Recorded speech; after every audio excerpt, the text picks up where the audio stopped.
জানেন তো, ভালোবাসার সাথে ভালো রাখার ব্যাপারটা না ওতপ্রোতভাবে জড়িত।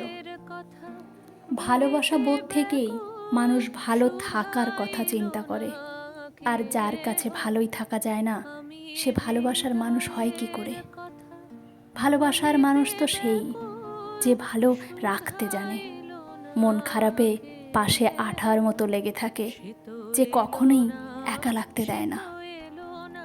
আমরা যারা মানুষগুলো আছি না, তারা সবাই ভালো থাকার চাইতে ভালোবাসাকে প্রাধান্য দিই। অথচ আমরা কিন্তু ভালো থাকতেই কাউকে না কাউকে ভালোবাসি, ভরসা করি। যার কাছে ভালো থাকা যায় না, মানসিক যন্ত্রণা পেতে হয়, হতাশা এবং একাকিত্বে ভুগতে হয়, তার কাছে অন্তত ভালোবাসা সেই সাথে ভালো থাকাটা আশা করা যায় না। ভালোবাসার ক্ষেত্রে একটু স্বার্থপর না হলে জীবনের দুঃখ ও কষ্টের সীমা থাকে না।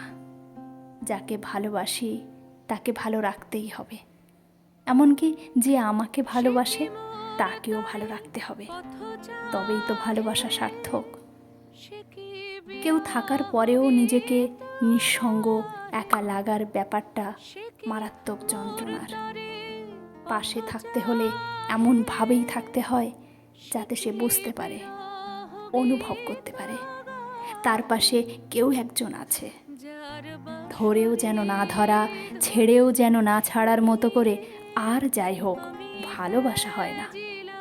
যে আপনাকে ভালো রাখে, ভালো রাখার ক্ষমতা রাখে, তাকেই ভালোবাসুন। দেখবেন জীবন কত সুন্দর। কিন্তু যার কাছে ভালো থাকা যায় না, ভালো থাকার প্রশ্নই আসে না, তাকে এড়িয়ে চলতে না পারলে সারা জীবন কেবল দুঃখ, কষ্ট, একাকিত্ব আর হতাশার গ্লানি টানতে হবে। সম্পর্ক কিংবা ভালোবাসা যারা আপনাকে কষ্ট দেয়, তাদের সংস্পর্শে না গিয়ে বরং তাদের সংস্পর্শে থাকুন, যারা আপনাকে হাসায়, আনন্দ দেয়, ভালো রাখে।